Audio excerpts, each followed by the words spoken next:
woke up and I rolled out of bed. Got dressed and I left at 10. Check my nails, looking good. It's a beautiful day in the neighborhood. Oh yeah! I know this'll be the day. Oh, yeah. Everything will be okay. Oh, yeah. I kiss my cares all away. Oh, yeah. It's gonna be a good, good day.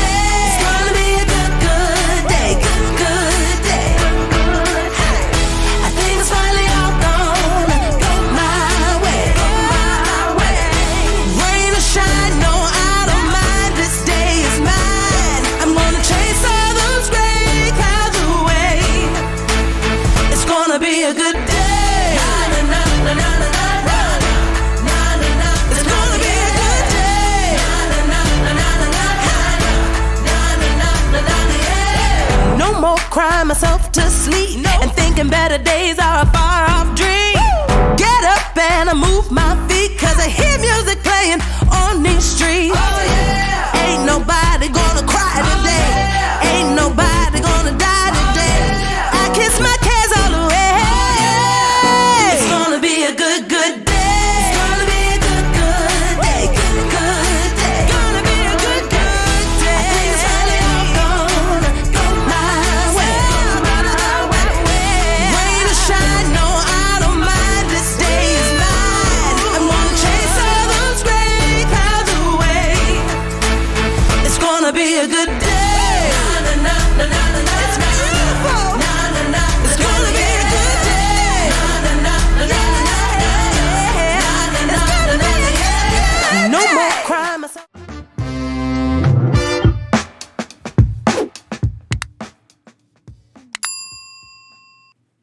Good morning. Look who's here. How awesome is that? Thank you guys for joining us on let's say a cold and blustery Thursday morning for episode 733 of TNT, but today is episode 1 for Dr. C, and we will go through that with her right now. We do have 2 topics today that I think are going to be super interesting to you guys as a real estate broker. What you're going to see here is we're first going to talk about rental experience in Paris. So we're going to talk about that and how it differs a little bit from here. And you also had an experience in New York, right? Mm-hmm. So we're going to go over rental experience in New York, and we'll compare and contrast that to Paris, and we'll compare and contrast that to what it's like here locally, just to see the differences. It's amazing as we talk through these things, they're just different. And, everybody sees things from a different lens.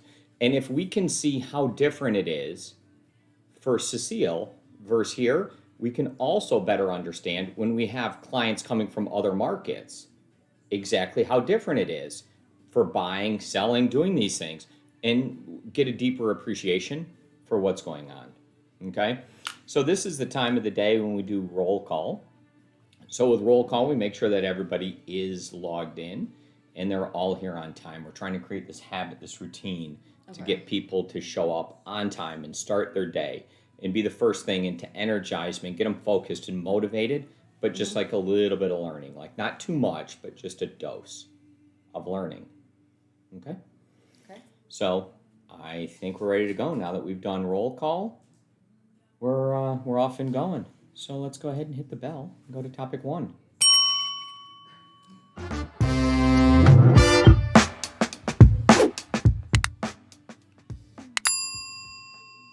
Have you ever thought about renting a place in Paris? Well, she has. That's Dr. C. She's here. She's going to tell us all about her rental experience in Paris. And we can learn some stuff from this to see how it differs from our local market. She's going to tell us all about that and more. So thanks for joining us. Yeah.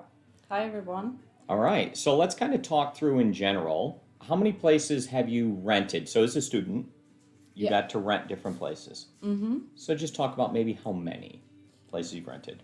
So far, I've rented like 3 apartments. 3 apartments? 1 alone. Mm-hmm. 1 with a roommate. Mm-hmm. In which I changed twice roommates, 3 times. Yep. And then 1 with tenor. Okay, tenor. Yeah. Well, that's awesome. So what we'll do is quickly talk through them and see how it's a little bit different. Mm-hmm. One of the first things that shocked me is how you can quickly get out of a lease. Yeah. Okay, so talk about that. So that's like really specific to Paris where I was because normally in France in general you have to give a 3 months notice to the owner or the agency with which you're dealing with so that you can go out of the apartment. But Paris is special because there's a lot of demand. And so because there's a lot of demand, they made it 1 month. Okay. Because they know the owners are going to be able to find somebody, like usually within like days or a week. So imagine that you just like move out and you're like, I'm done here. See ya, suckers. And 30 days later, you kind of move on. That's really helpful even for the renters. Because usually, so I think it's also something for the renters because if you want to move out from your apartment in another apartment in Paris, usually because of that, if you like go really fast with it, you can find an apartment within a week. And you are afraid to like get rid of your last apartment before you know you have another one because you don't want to be in the street or like going back to your parents that are maybe like no one wants to live in the street. No, like that's a bad option. Talk about bad options. I said living in the street, but that's kind of harsh. Like living at a friend or but yeah, so it's really usually nice to have that. But yeah, 1 month it is in Paris because the demand is really high. Very good. So you moved around a little bit, and part of that is for various reasons, but you were a student, right, when you were doing this. And there's a lot of great places for students to live there, right? They're education-based. So maybe talk about just education, because you didn't specifically live in Paris. Yes, I did. No, when you were growing up. Oh, no. And then, but you moved to Paris for school. You lived kind of close, so just describe kind of that. Well, my parents live in the suburb, kind of what we're doing right now with Dallas. So on my first years of undergraduate, I was at my grandparents, which were a little bit closer than my parents to Paris. So it was fine. It was like just like the train and a metro after, but it just kind of adds up. And so at the end, I was like, I would like an apartment in Paris. So I would too. So, and then it was like, it's just more easier and you get to live the Paris life. So it's nice. But yes, I was after having a first apartment alone. And then I was like, it's too lonely. Let's have a roommate. And so now maybe talk just a little bit about how the schools are there. Because there's interesting setups there, right? Yeah. As far as where the schools are specifically located. And, then the internationalness of like where Tanner was, for example, to start with. Yeah, so in Paris you have several universities. So basically you're going to have almost like one university per, I don't know how I would say that, like you have different, Paris is separated in different neighborhood, I would say. And then, so you have a university that is named as a function of the number of the neighborhood. And it's not like in the US where you have those big, huge universities and then you have a lot of places to have like green and big buildings and it's all together. Usually in France and my experience in Paris is that you have several buildings that are separated and that are like maybe like within the same neighborhood but are going to be in different streets. So only one university that I knew was just like a big one, the one that I was doing my PhD in. And so, yeah, that's different. And then Tanner was in housing for students So it's a cheaper housing. It was originally made for foreigners that are coming to study in Paris, and it's a really nice place because it's kind of like, I guess it's because like one of the first buildings was an American one. Mm-hmm. It was kind of built in like the standard of like the U.S. standard where you have really big, huge buildings and everything together. So it's like a really huge place with gardens in the middle and a lot of place. And but nowadays even French students can live there. It's just a little bit cheaper. Yeah. So how that ended up working out is there was, I think this was maybe a post-war thing for education, to encourage education in Paris by foreigners. And the housing specifically for foreigners is there was a kind of a building set up, like a dormitory, for each country to send their people there. So the U.S. has one there, and it feels like a college campus that we would traditionally know in the U.S. where the dorms are. And there's a park across, and then, but each, not all the countries, but there's a lot of countries that have their own building. And each one kind of does it a little bit different. But now you have this cross-cultural exchange between the different buildings and where you could live and which one you would be in. So I don't know. If I was to guess, there's 15, 20 dorms. I have no idea. I don't know either how many dorms there are, but like there's a lot. All the different countries kind of have one, right? And then the foreigners are there studying. And if you're looking for like an American in Paris, then you just like show up there and, you know, you can get a boyfriend or something and you're all good, right? So, you know, it just, but that's the housing. But that's all on, what's your version of your metro? Because he was right on the, yeah, it was on the tramway. Right on the line. Yeah. So he could easily get down to school. Yeah, they made it simple. So there was a train, a tramway, and like obviously buses. But yeah. So that was really good, and it was a nice experience there. But as far as renting, so then Tanner went from actually living in a dorm to, you know, cohabitating. So you guys had your own place. And was it difficult to rent it with a foreigner? Well, he couldn't be on the lease because he was doing his PhD in New York.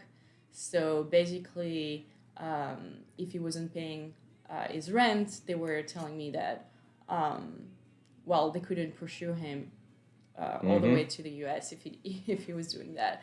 So I was the only one on the list, but they knew it was there and it was fine, and I just had to have a guarantor, which was my parents. Okay.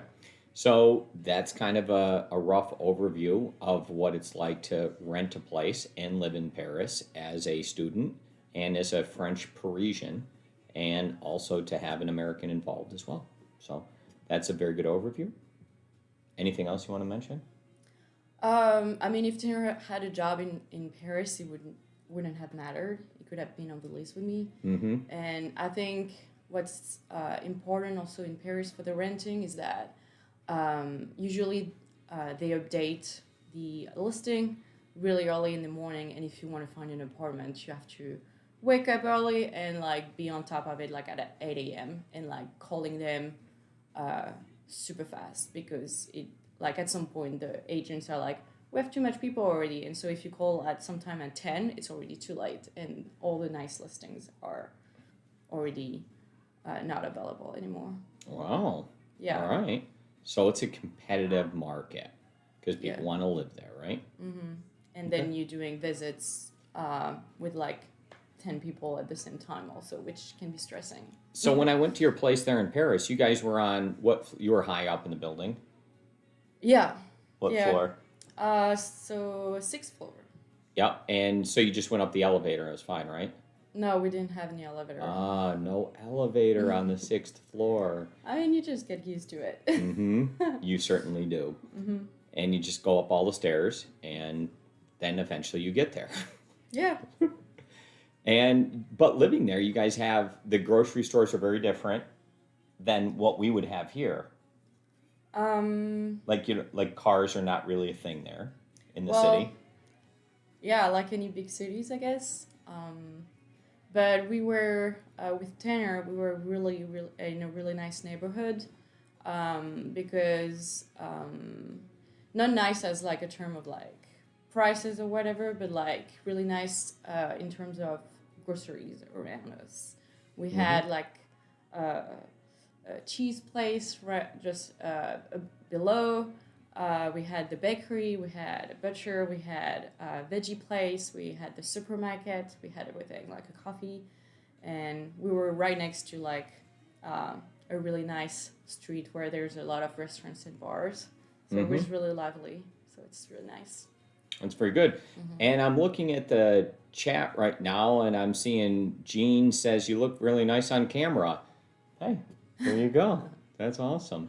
I thought when I first read it, Jean, I just read the first part, and I was going to tell you thank you. I appreciate it. And then I realized that you finished it off and you wrote Cecile, and I was like, okay, that's good. So thanks for chatting that in and participating. Thank you for joining us. Let's go ahead and hit the bell, and we'll go to That's a Wrap today.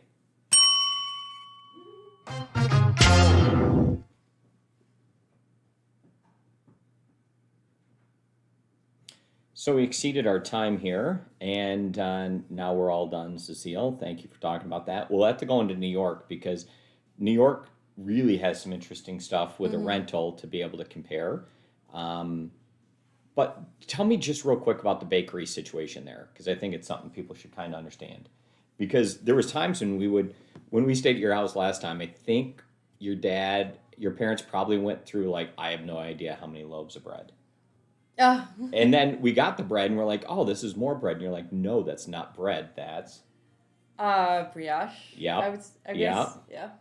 So tell us kind of like, a little bit about the bread and when they make it and how much and what's going on there, because you guys love it. I mean, that's a cliche that French people are always having bread. Because they do. That's a real cliche. That's true. So basically, I think, if I'm not mistaken, there's going to be like three or four times a day that the baker is going to like do bread. So the first time is really early in the morning. They open like at 6 a.m. in the morning because they expect some people to be there just before their work. Mm-hmm. And there's a lot of bread. So you have breads, you have the nursery. I don't know how and then you have those kind of like fluffier bread, you would say, but we don't call that bread. It's brioche. Pain chocolat. It's If you're a visitor, you pick one of them up, right? Yeah, but yeah, it's really common to see somebody with like the bread under the arm, like the cliche. It's I'm the first one to do that. And so you pick it up. It's about €1. Yeah, it's depending on which kind of bread you want. If it's the traditional one or just like the basic one or loaves. Loaves are more expensive, but like the tradition bread is like €1 or so. And you have to keep the same recipe, right? All across? For the tradition, yes. Yeah. The tradition is like always the same recipe for everybody. It's like it can be different for every bakery as a function of the baker because is maybe not going to need the dough the same or like prepare it the same. The oven is not going to be the same. The time, I mean, it just... Yeah. But they try to make it as similar as it could be from place to place. They want to preserve the recipe, yes. And I want them to as well. Yeah. So thank you for joining us today. I appreciate it. We'll see you guys in the very near future. Have a great day, everybody.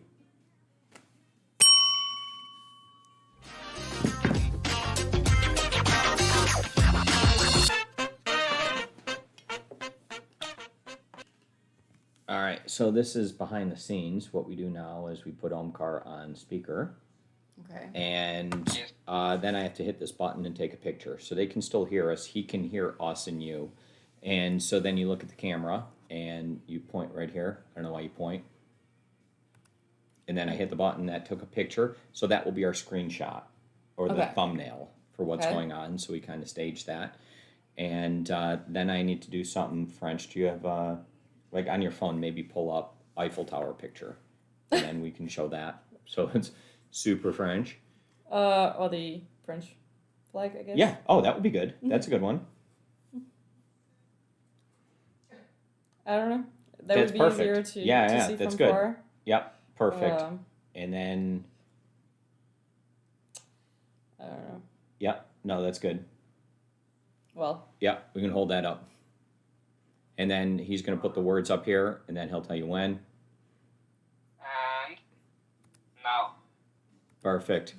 And then you're done, and then we turn.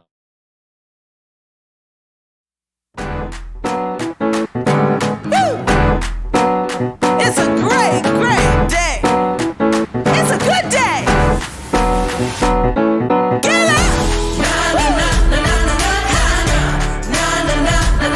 Can't you see the sun shining? I woke up and I rolled out of bed. Got dressed and I left at 10. Check my nails, looking good. It's a beautiful day in the neighborhood. Oh yeah. I know this'll be the day. Everything will be okay. I kiss my cares all away.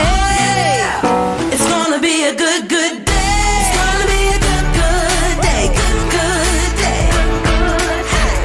I think it's finally all gonna go my way. Rain or shine, no, I don't mind. This day is mine. I'm gonna chase all those gray clouds away. It's gonna be a good day. It's gonna be a good day.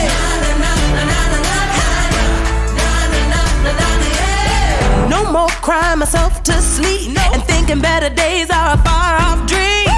Get up and I move my feet, cause I hear music playing on these streets. Ain't nobody gonna cry today. Ain't nobody gonna die today. I kiss my cares all away. It's gonna be a good, good day. It's gonna be a good, good day. Good, good day. Gonna be a good, good day. I think it's finally all gonna go my way. Rain or shine, no, I don't mind. This day is mine. I'm gonna chase all those gray clouds away. It's gonna be a good day. It's beautiful. It's gonna be a good day.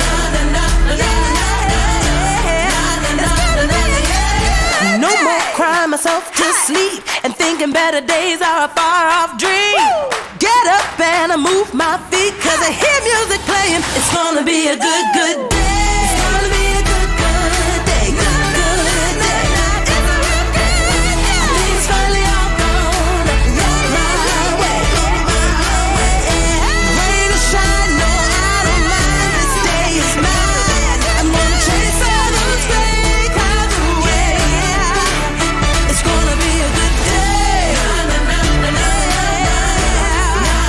It's gonna be a good day. It's gonna be a good day.